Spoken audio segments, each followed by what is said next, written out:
Happy birthday to you. Happy birthday, happy nanay.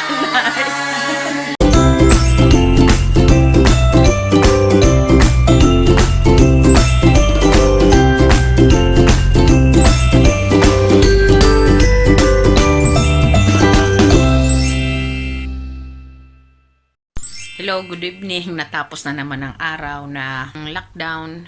Yan, ngayon March 30, bukas birthday ng anak ko. Bumili na lang kami ng cakes na hindi niya alam. Sana dapat hindi niya alam, kaso yung mga anak niya na medyo nagpahiwatig. Para bukas, isa-celebrate pa rin namin ang birthday niya. Kahit bawal nang lumabas, kahit dito na lang sa bahay, kailangan mag-enjoy kami. Kaya sinet up ko na rin yung karaoke kasi yun naman talaga ang mga hilig natin na magkanta. Tapos yan, magluluto din ako kahit papano ng pansit para long life. Kaya ngayon ko na, siguro tapos na kami maghapuna, nakapag-refresh na ako, nakapag-shower na ako ngayon. Yan, mag-i-edit ako ng video namin nung birthday ni Carrie. Bababa muna ako kasi nag-PM sa akin si Muset na ni-ready na raw nung manugang ko yung ireregalo niya sa anak kong mga plants kasi nagkakahilig ang anak ko sa plants. Tingnan natin sa baba.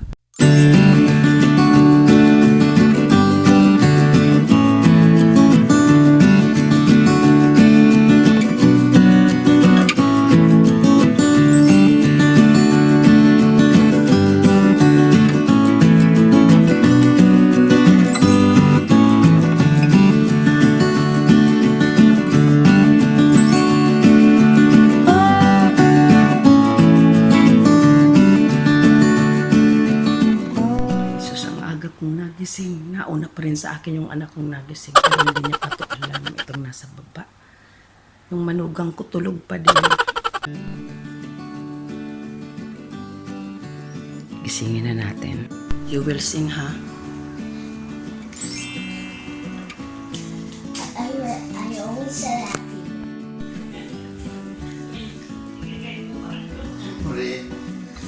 happy. Happy birthday to you. Happy birthday to you.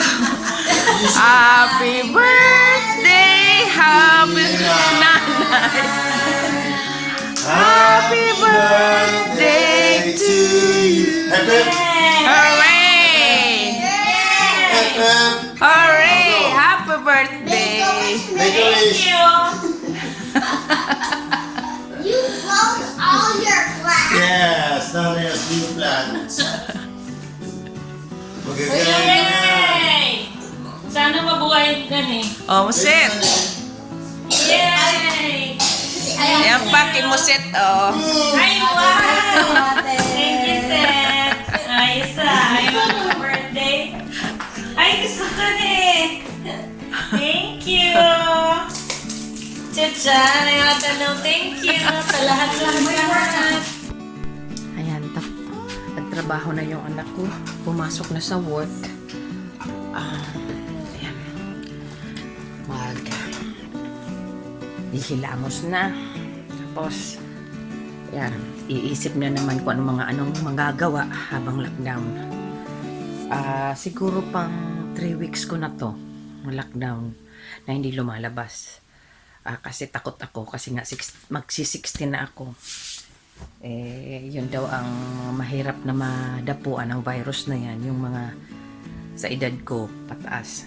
Kaya isip na naman tayo na magagawa ngayong araw.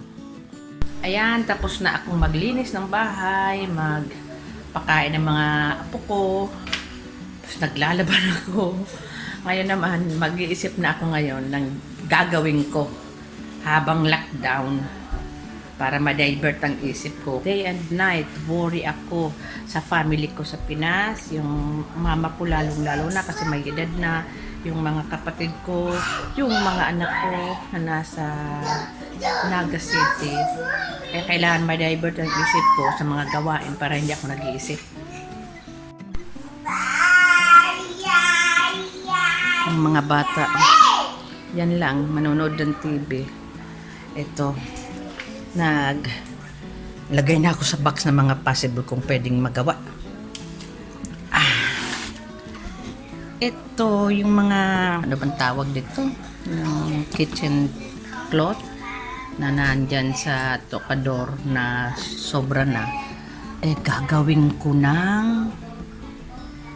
ko yung parang sabitan.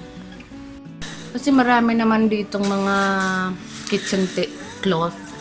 Sobra-sobra, ito ang wala. Ito ang plano kong gawin.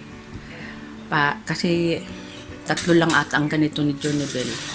Gagawa ako ng yung mga extra, mga pinili ko dyan na mga maliliit. Ayan ang gagawin.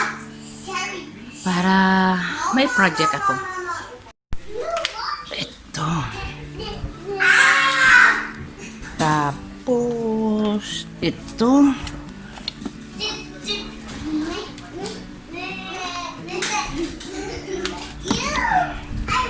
Ito, dala-dala ko to.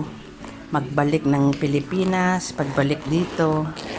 Parati kong dala mga tools ko.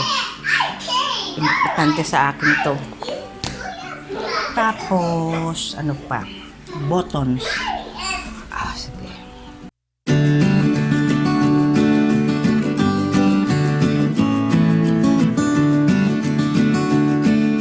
Yan, birthday cake from the office sa work niya. Ayan, thanks. Yan. What? Ayan na, bigay din sa kanya. Yay! Hindi ako makakiss kasi Wala. Virus. bagong dating. Ayan, bigay sa office niya.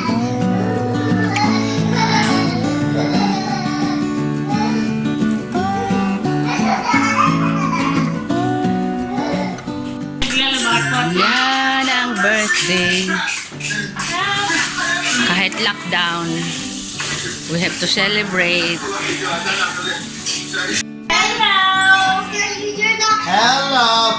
Carry on, dito si Matma. Halika. Halika, baby, oh. Hello, Matmat! Salamat! Wait, who's that? Minnie Mouse. Hi, Minnie Mouse. Hello! Can you see Minnie Mouse? Can you?